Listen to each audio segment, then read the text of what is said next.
本日は、ブルーラグ20周年記念フレーム、特別対談ということで、企画の発端でもある日東の吉川社長と、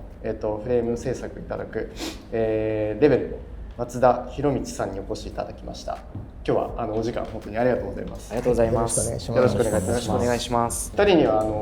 お伺いしたいことが本当に山ほどあるんですけれども、いろいろ順番に伺っていこうと思います。よろしくお願いします。お願いします。日東さんが、100周年の折に、もしかしたら復活かみたいなところまでいったトラックフレームの復刻っていうのがあって、で実際に僕ら注文も入れてたんですけど、なかなかやっぱ実現することができなくって、で3年の時間が経ったんですけど、僕らの20周年の折に再度また無茶ぶりというかお願いをして今回実現に、当たったというところなんですけれども、その陰に松田さんの力も多大にいただいてという感じで実現に至りましたということですね。こんな3社揃ってスペシャルなコラボに至った、ストーリーとかそれぞれのちょっと歴史なんかも深掘りしながらお話できたらと思いますので、よろしくお願いいたします。お願いします。本題に入る前に、お互いの自己紹介ですとか2人の出会いだったりとか、あと業界で担ってきた役割関係性をお機会願います。私の方から、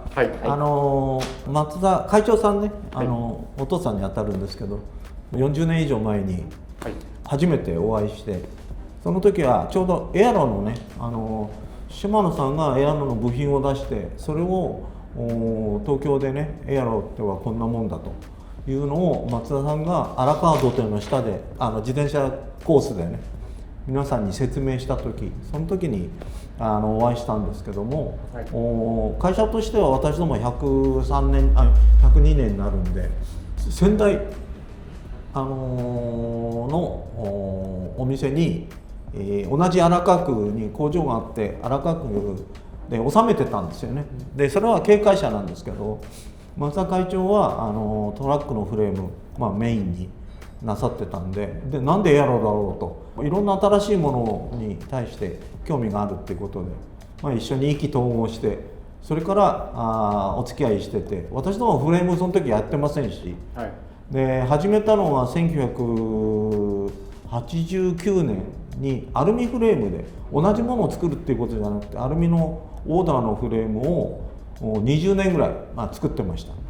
でアルミのパイプ作る時にいろいろ教えてよっていうことで、先代にね教えていただいて、売ることができたんですけども、マウンテンとロードとその辺がメインで、トラックほとんど作ってないんですよね。で展示用のトラック作ったけども、トラックは難しいです。材料は薄いし、でちょっと火入れすぎるとね強度落ちるし、でその辺になると特にフォーク分からなくて、うちの従業員が1週間以上松田さんのとこにお世話になって、薄くて強いねフォーク作るのを、うちの福島の従業員が来て教えてもらって、ずっと私どもの先生です。はっきり言ってその40年前に作った時は肉の厚いマウンテンだったんでね、何やっても大丈夫だったんですけど、軽くて本当に強いものを作るという技術がなかったんでね、いろいろ教えてもらいました。で3代目のひろみちゃんの社長さんと今お付き合いしてるんですけども、うちが作るよりももっといいものが、間違いなくできるんでね、お願いしたというのが今回のトラックフレームができた、経緯ですね。ありがとうございます。すいません、説明してもらっちゃった。ありがとうございます。じゃあ軽くちょっと、会社のね、紹介も含めてちょっとお話ししたいと思います。お願いします。トラックのね競輪のフレームをメインで、制作しておりまして、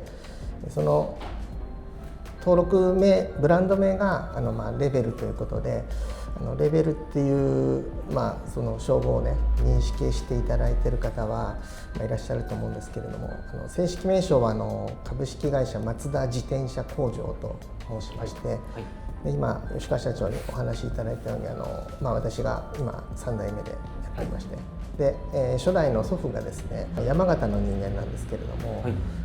いわゆるその鉄地暴行みたいな、私はそれ聞いた話ですけどね、で、来て、で今の本郷に自転車屋さんがあって、そこでそういう自転車の、学んだり知識を得たり技術を得たりということで、一番初めにそのいわゆる実用車ってお分かりの方いらっしゃらないかと思うんですけど、今でいう、郵便局のね自転車とか、昔は結構自転車って運搬で使用してましたんで、重量物を運ぶために丈夫にできてる自転車を作ってて、で当時は、かなりそのもう従業員も何十人も抱えるぐらい結構大きくやってたみたいです。ただし運送のねそのツールが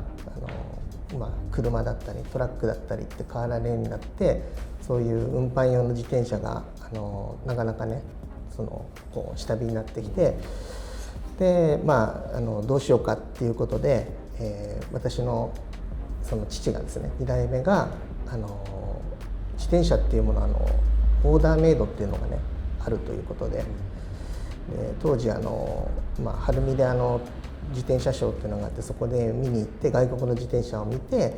でオーダーをちょっと始めようって始めたのがうちのフレーム作りのまずきっかけなんですね。もちろん当初はこういうトラックじゃなくて、普通のロードバイクですとか、そういうものをね下請けをやってたんです。まだそんなに技術がねないと、よそから頼まれたものを作れば、それがだんだん自分の技術としてやっていける、技術を身につくということでやって、でそれで箔をつけるじゃないですけど、やっぱりこの競輪の自転車をやっぱり作ってるっていうのがあれば、技術も認めてもらえるんじゃないかということで、確か1980年ちょっとぐらいの時に、その NJS のその競輪の資格を取って、始めたっていうのが、フレーム制作のきっかけですね。で、今では実はこういう競輪以外にも、もちろんロードバイクですとか、あとちょっと一般の、ね、方がちょっと乗るのではないんですけれども、特殊な用途の軽快車とかいろんなのをちょっと手がけておりまして、半分ちょっとは今はその競輪で、それ以外はそのアマチュアの方用ということで、作っております。で、今回こういうお話をね吉川社長から、いただきまして、今お話しいただいたようにもう昔からのお付き合いで持ちつ持たれつで、うちはもうほとんどお世話になりっぱなしなんですけれども、トラックフレームということで、うちが得意な分野ですし、でブルーラグさんのねそういう、今回の周年モデルということで、意図がね明確になっているものでということで、ご協力できればということで、お引き受けいたしました。ありがとうございます。率直にどうでした？最初その話聞いた時ご迷惑じゃなかったですか？もちろんね、うちはオーダーを抱えて、お客さんから注文いただいてから作るっていうことでバックオーダーとかあるんですけれども、そうですね、できる範囲で、こういうふうに言うとあれなんですけれども、今回のフレームっていうのはサイズが決まってるじゃないですか。何種類かありまして、で通常我々が作ってるものは一人一人みんな違うんですよ。で当然使用パイプも違いますし、例えば使用パイプが同じでサイズが全く同じでもパイプのバテットとかがあるじゃないですか、それによって乗り味を変えたりしてるんで、1台として同じものっていうのは通常はないんですよ。それに比べるとまとめて作れますからなんとかなるんじゃないかなっていうことで、フルカスタムよりが作りやすい。そうですね、もちろん作る工程は全く一緒なんですけれども、そのトラックフレームが、一応復刻になるんですけど、もともとあったそのニットさんがお持ちだったそのトラックフレームの、今オリジナルのフレームがご用意あるんですけど、僕らはこれを初めて見た時になんじゃこれはって思ったんですよ。ニットさんのそのトラックフレームってどういうことなんだってなって、もう絶対に復刻したいと思っていたんですけど、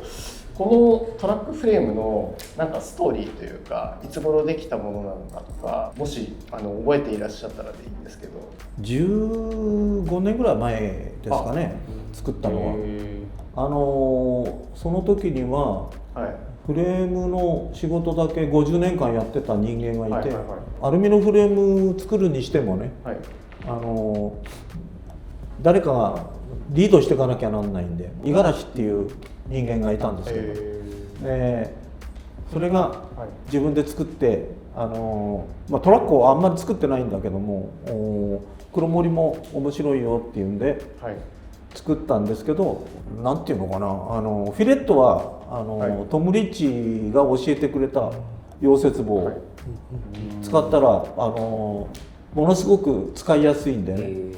今でもアメリカからその炉材は買ってます。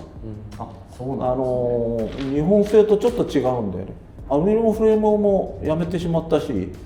で黒森ずっとやっていくっていうのもね、その技術はどこに生きてるかっていうと、今度キャリア作るので、フィレットのキャリアをずっと作り続けたら結構好評なんでね、とてもフレームの方までは今のメンバーではできないかなと。やっぱりフレームを作る人って何でもできないとダメなんですよ。どういう意味かっていうと、溶接はもちろん一番大事、その後 R カットもね、ちゃんと角度に合わせて1台ずつね、削っていかなきゃいけないと、それで最後に中に入れ子入れたりする時があるんですけどね、それもマスターしなきゃなんないんで、ハンドル作るよりフレームの方が数倍難しいですよ。でその人間が今それも第うちでいうと第1期生なんで73ぐらいかな、年いってもう自信がないみたいなんで、五十嵐っていうのはもっと上ですからね、もう80近いんで定年で辞めてしまったんでね、全部引き継げなかったっていうのもあって、フレームは本当にいいものを作ろうと思ったら薄くて軽くて、それで強度がある、ね、トラックのフレームが僕は一番難しいと思います。一番難しいのはちょっと今うちではマスターしてる人間がはっきり言っていないですね。なるほど、そうなんですね。15年前ぐらいまではフレーム作りはされていて、っていうことですね。そうだったんですね。ニットオタクだと自負しておりますが、トラック知らなくて、これ初めて見た時びっくりして、基本トラック教えてもらって、トラックでね売り歩くっていうわけにもいかないんで。そうか、そうですよね。パーツはニットのハンドルがついてて、フレームはビルダーさんが作るっていう認識だった。そうですね。これ知らなかったですよね。いや難しいですよやっぱり本気のね、例えば競輪台でいうとね、 S 級の選手って本当にハンドルでもね何ミリ違うと分かるみたいで、修正機があって修正したりね、機材に対してね毎日乗ってても微妙に違うんで、フレームはもっと言いますね、もう2年ぐらい乗るとね力が抜けちゃうんだよねって、その意味が分かんないでしょ。トラックのフレーム一級品を買ってもね、足も一級だからね寿命があるみたいな。柔らかくなっちゃうとかそういうことなんですかね。疲労していく、抜けたとかいうのはその意味がそうですね、やっぱりS 級しか分かんないですよね。フレームとかフォークとかに関して言いますと、やはり肉薄な素材ですから、我々みたいな素人じゃなくてあんなガーって60キロ以上ね、それをねやっぱり使いますと、うちの場合ですよ、うちの場合はフレームの賞味期限って言い方すると1年ぐらいって言ってるんです。壊れるわけではないんです、ただ1年間乗ってもらったフレームをその方がね今度実はこれ1年前に作って同じものなんだって乗ってもらうと、もう 99% 皆さん違いますと感じられるレベルです。ただそういうフレームを中古でアマチュアの方が買って、街乗りをする分には別に5年10年でも大丈夫なんです。僕らでは気づけないってことですね。そういうレベルですね。やっぱり選手もサドルがねもう1ミリ2ミリ変わると景色が変わるって言ってますから、そのぐらいなんですよ。じゃあ年ごとに結構このオーダーされて新調されてっていう。そうですね、勝負の世界ですから強い人は賞金を稼ぎますから機材にお金をかけられるんです。だから上の人は年にもう 7,8 本ぐらい作ってると思います。ただS 級の人は一応年に1回ぐらいは作った方がいいよっていうのをやってるんですけど、それよりも下の人はなかなかねそういうふうに数年に1回とかってなると思いますね。ですから強ければ強いほどいろんなフレーム試せますので、どんどんアップデートできる。そうですね。当然その癖とかもあるわけですよね。その選手ごとにこういうふうにしたいとか。もちろんそれはそうですね。皆さんそうだと思うんですけど、カルテみたいなものがありますんで、さっきお話したように同じ例えばフレームが2台あってももう全然違うもんですし、選手からこうしてくれって言われるんですか、それともビルダー側からこれがいいぞって言うんですか？両方です。うちの場合はあんまりこちらからどうですかっていうのはよっぽどその人のフレームなり乗り方なり癖なりを知ってないとあんまりちょっと私乗る人じゃないんでわからないんですよ。ただこういうのはどうだろう、他の人に聞いて今こういうふうにしようと思ってるんだけどっていうことに対しては、こういう例えばパイプを使うとこういう傾向になるみたいですよとか、そのぐらいはお伝えしてますね。最終的にはやっぱり乗る人のね、どういうフレームにしたいかっていうのを設計に組み入れてそれを形にするっていうのが仕事なんですけれども、こういうふうにしたよって作っても受け取り方って違うじゃないですか。例えばちょっと硬くしてってちょっとっていうのが人によってそういうのはやっぱり直接お話ししてその人となりを見ないとわからない部分なので、なるべくうちのお客様はメールとか電話とかでも注文はできるんですけど、直接来てもらってさっきのチューブのパテットとは何ぞやとか、そういう方もねそれも知らない方って結構いるんですよ。でこういうふうに作るとこうなるよとかっていうのを踏まえて今度は自分でね考えてみてくださいねみたいな。ありがとうございます。それがシングルスピードのルーツなんですよね。どういう意味かっていうとね、これだけ1年しか乗らない人たちのフレームどこ行くと思います？もう何十年か前に、2、30年前かな、20年ぐらい前にコンテナに乗せて中古のフレームをアメリカへ送った人がいるんですよ。でシングルスピードで、でアメリカ人っていうのはメッセンジャーがねマウンテン乗ったりロード乗ったりしたけど、トラックの NJS のマークのフレームが一番強いってことになって、一番軽くて強くて取り回しがいいと。でシングルスピードの連中がみんなトラックのフレーム乗り出したんですよ。それは中古でワンコンテナ送った人がいるんですよ。でその人最後まで私も分かんなかったんだけど QBP っていうところからも聞かれたし結構向こうでまた欲しいからワンコンテナ引きたいけどっていうことで随分探したみたいですよ。でその人たちはなんでそんなねシングルスピード乗れたんだろうと思ったら、アメリカ人って子供の時育つのみんなねコースターブレーキなんですよ。だから足でブレーキ止めるっていうことが慣れてて、でコースターが乗って育った人たちがメッセンジャーになってシングルスピードで一気にトラックが欲しいっていうことで、なんでわかるかっていうと自転車のハンドルとシートピラーね NJS マーク入りが欲しいって問屋さんが言ってくるわけですよね。でそこが一番売ってたのはユーロエイジアって会社なんですけど、ユーロエイジアの初代の社長は全米のトラックのチャンピオンだったからどれを使えばいいかっていうのが分かってて、部品は選んでくれたけどフレームは日本のどこのフレームがいいっていうことはないと。日本の製品は全部 NGS のマークがあればどこの買ってもなるほど。持つと。なるほど。それでその時に NGS をみんなで調べ始めたらしいんですよ。競輪は競輪の規格入ってなければ結構厳しい規格があってね、それでパスしてこないとマーク打たしてもらえないんで、マーク特別あるんですよね。そうですね。はい。だから誰でも作れるわけじゃなくて、もうやっぱり何十台も作って売って、その後じゃないと NGS のフレームには入れないんですよね。だから今残ってるフレームビルダーで NGS やってるところはものすごい貴重なんですよ。確か23、4社だと思いますけど、で海を渡ってアメリカに行った NGS フレーム、僕らの世代は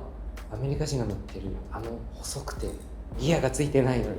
転車なんだろうって言って日本がピストブームになるんですよね、逆輸入的に。そうですね。僕の一応発端となったのはこのフレームなんですけど、ある種今回のそのレベルさんに制作をお願いしているフレームは、僕らみたいなそのアマチュアライダーのために乗りやすいフレームみたいな感じでアレンジしていただいてるんですけど、ちゃんとブレーキ穴があったりとか、あとタイヤが細すぎないとか、ちょっと公道で走るのにも、ストリートで乗れる。タイヤ何ミリまで28が最大ですね。はい。で前後ブレーキもつけられてという。私どももメッキのお手伝いは、そうですね。させていただいたんで。すっごい大変だったんです。いやいやいやメッキも普通のメッキじゃなくてね、ちょっとアルミ色が入った、ダルメッキっていうのをねつけさせていただいたんですけど、日東さんといえばこの色の部品でも使っていただいているダルメッキなんですけど、ダルメッキができた経緯というか。ダルメッキはいつからやってたかな普通のクロームのメッキは昔からあって、ダルメッキが後から考えた。そうですね。最初は日東はメッキ屋さんからスタートしてるから100年前に、メッキやってたわけですよね。でずっと最初は銅ニッケルクロムで、その後はダブルニッケルのクロムで、その最後にやってみたいなっていうのがあって、マウンテンのちょっと前ぐらいかな、1980年代75年以降かな、その時にアメリカで、暴言メッキっていうのはね、タンクローリーが走ってて、その直射日光当たるとその反射でね後ろの車が眩しくてしょうがないっていうんで、光を抑えようということでね、そのメッキができたよと。でそれは普通のメッキに一つ足さなきゃなんないんで、一つ足した分だけお金かかるけど色合いがいいよっていうことで、アメリカの方から注文が入ってきて、うちもアメリカのその材料買ってでスタートしたんですけど、でサチライトニッケルっていうのを途中に入れればそのダルメッキになるんで、商標を取る時にサチライトニッケルで取らなくて、それは薬品の名前なんでね、ちょっと光がアメリカ人がこれはダルメッキって言ってたからそのままダルメッキにしてずっと来てるんですけどね。そうなんですね。今でもちょっと光を抑えて、日本人はアルミの部品に近い方がね派手じゃないんで、なるほど。BMX の人たちは普通のピカピカするのが好きですよね。子供たちはそっちのが好きなんだけどちょっと年取るとやっぱりそのピカピカはね、ちょっと光を抑えて、ただ抑えてるけどメッキの層は厚いんでね、気をつけなきゃいけないのはネジのとこまでついてっちゃうんで、メッキが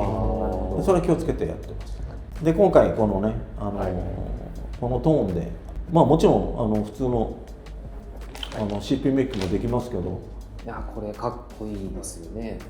フレームにダルメッキかけるのは初めてでした。いえ、前にもやって販売したことあります。あ、そうなんですね。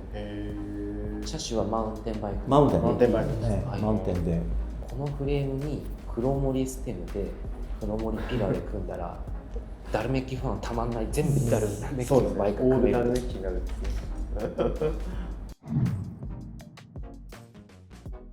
レベルさんにお伺いしたいんですけど、はい、その今まですごい競技色の強いお話をたくさんいただいたんですけど、その街乗りでトラックレーサーとかを楽しまれる方たちに対して、なんか特にピストブームの時とかなんか思われてたこととかありますか？ザックバランチ。ザックバランチ。そのピストのフレームで街乗りをされ街る方に、乗りをしてて、はい20年ぐらいなんか不思議な光景だったのかとか。まあなんて言うんでしょう、その日本で、はいそのピストが流行ったブームのきっかけが、はいさっきアメリカからっていう、でアメリカは、はいブレーキつけなくてもいいじゃないですか法律上、はいで日本はダメですよ、はいだからそういうなんて言うんでしょう、そのファッション感覚ではい乗る方っていうのは、そのまあなんて言うんでしょう、オリジナリティを尊重するというか、なるほど。まあ、だからはい本当はブレーキつける人ダメだで、なんかもうピストはなんかその悪だっていうね、うんなんかそういうレッテルをねあー貼られて、別に固定ギアで乗っちゃダメなっていうのは何もないんですけど、はそういう一部の方がいて、なんかそういう風になったのはちょっとどうなのかなって感じたことはありましたね。まあ逆にアメリカ人はその子供の頃からそのはい固定がはいその馴染んでる、で日本の人ってそんな人あんまりいないじゃないですか。そうですよね。本当に大昔は映画館にフィルムを運ぶ仕事っていうのがあったんですよ。でそういう方が運搬する実用車はなんか固定ギアだったらしいです。そうなんですか。そうなんですか。よく踏切って昔の方言うんですけど、そこからなんかツールがあるって私聞いたことあります。そうなんですね。そういうねトラックレーサーがその一般の人にも、広まったきっかけにはねいいきっかけだと思うんですけど、はいまあちょっとねあんまりそういう自転車乗るとなんかピスト乗ってるみたいなねあったじゃないですか。すいません、ちょっとお答えしづらいのがあります。今でもアマチュアの方でピストを注文いただく、うち大体半分近くがピストの方です。そうなんですか。フレームはピストでシングルにするか固定にするかはその方の自由なんですけれども、乗り手の方がこう乗りたいと、だから設計次第で競輪風の乗り味もできるし、快適に乗るどういうふうにしますかっていうことをお伺いした上で、一応設計してるんですけれども、オーダーでピストを作るっていうことであれば、もちろん自分の体に合わせたものぴったりで、しかも自分がこう思ったものが欲しいっていうことじゃないですか。でも世の中の方が本当にじゃあピストをオーダーで作る方ってあんまりいないと思うんですよ。ほとんどその競輪選手のお下がりとか、でもそれは競輪選手が競技をするように作ったものなので、合ってる合ってないれば絶対合ってないですなんとなく合わせて部品で合わせて乗ってますけど、それが例えばマスコミの方とか雑誌とかで NJS の乗り味みたいなちょっと言われると、それはちょっと違うんですよねっていうのはちょっと言わせていただきたいなと。なるほど。これは貴重な話。競輪選手だってその肩色がねあんまり好きじゃないって方もいますし、よくこう魚の尾ひれが流れるようなそういうフレームとかっていう、それはすごくしなりを求めてる方なので、それはもう好みなんですよ。だからそのいい悪いじゃなくて、その合うか合わないかなるほど。でオーダーで作ればお客様の望むものが一応できますよと、そうじゃないよそさんの選手の使ったお風呂はそうじゃないですよと、雰囲気も味わってなくて、そうですね。お下がりフレームを夢中になって探してた若い子は、一本一本違うじゃないですか、これなんでシートチューブがこんなまっすぐなんだ、そうですね、なんでこの人ここ長いのにここに近いんだろうとか、逆にそれが楽しくて全然合ってないんですけど、なんでトラックレーサー、本当レースで選手が使うものと、この少し街乗り、ストリートにアジャストしたフレームってざっくりどこを変えると街乗り用になるんですか？どこが一番違うんですか？レースまずは安定性ですね。安定性、そんなにやっぱり街中で走るんですから、そんなにガンガンスピード出すわけでもないですし、ストップ&ゴーも多いでしょうから、そういうのにあんまりちょっと苦にならないような設計にはしてあります。ですから簡単に言うとちょっとロード寄りに近いジオメトリーになってますね。あとはこのチェーンステイ、今お持ちのフレームもそうですけど、選手に対してはこのオーバルで潰しのやつってほとんど作んないんですよ。丸がほとんどなんです、競輪の場合はですね。なのでちょっとこういうふうにすることで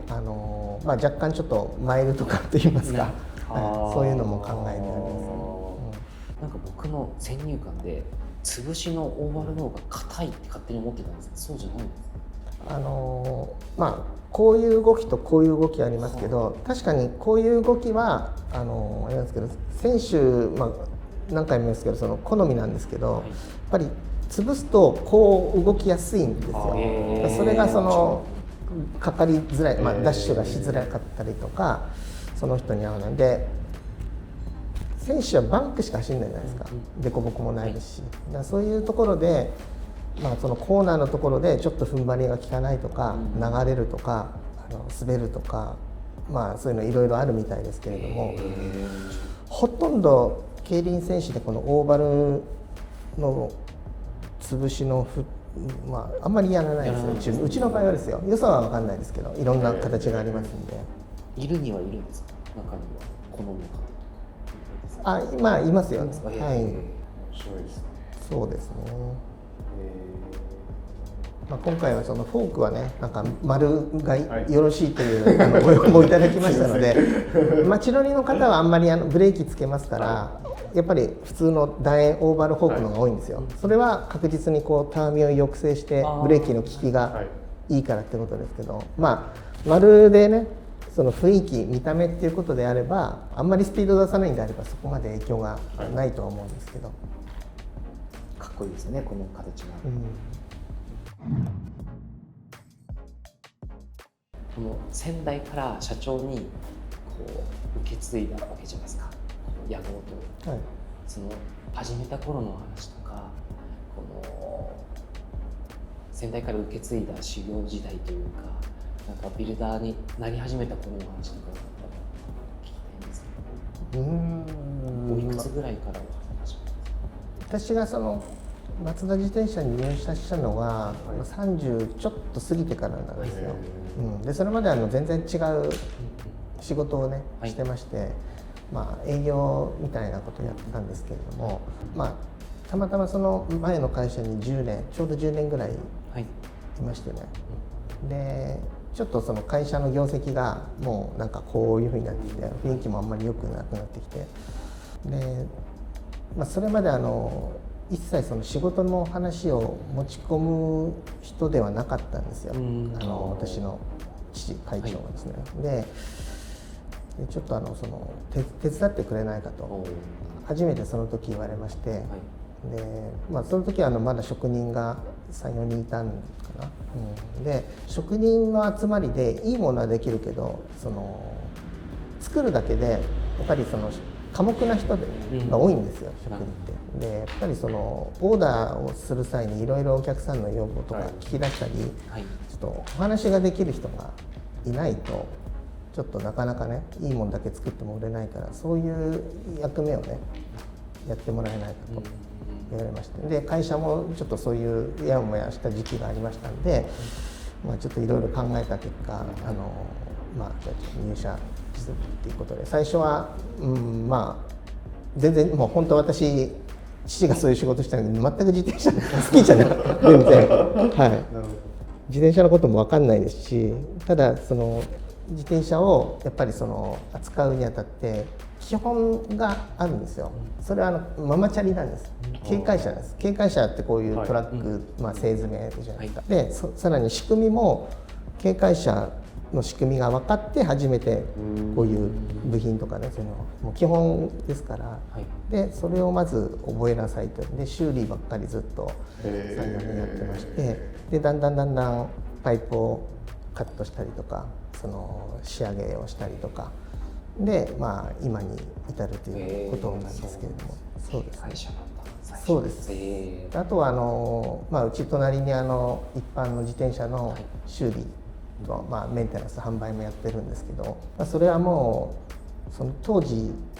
ただ作ってるだけだと、作るってそんな 2,3 日で作れないじゃないですか。1ヶ月ぐらいかかって、それで注文いただいて初めてお金になるんで、その間のやっぱり日銭が稼げないとあれですし、その職人、新しく入ってきた職人にその接客をして、そういうトーク力を身につける。そうすることで仮に独立して自分一人でやるようになって、ただ作ってるだけだとそんなお客さん最初来ないですし、なんかその狭いスペースでパンク修理だのタイヤ交換だのって一般の自転車の修理をやりつつ、空いてる時間で作るようにすれば日銭が稼げるよと、そういうことを覚えてもらうために、まずどんな社員でも最低1年2年はその一般車の方で修理をやらせるっていう、そういうふうにやって、それが今もう続いてるんで、本業は作る方なんですけど、もう40年以上やってますから、今そちらの方をね、もう修理やめるって言うと周りの皆さんがね、この辺本当自転車も少なくなりまして、自転車って買って買いっぱなしじゃなくて、やっぱりメンテナンスするじゃないですか。そういうところがないとやっぱり皆さん困るんで、やっぱ修理の方もやっていることなんですけど、ありがとうございます。今回のレベルさんと、日東さんとブルーラグ20周年で実現できたこのトラックフレームは、2月の11日日東の日を1日過ぎちゃうんですけど11日から、幡ヶ谷店の横のギャラリースペースの方で、20本受注生産という形でオーダーを取る形になると思いますので、実物も見れる。そうですね、実物も見れて、ブルーラグとしても初めての形式なんですけど、受注を取るような形で以上ですかね。はい、本日は貴重なお話ありがとうございました。ありがとうございました。ありがとうございました。ありがとうございました。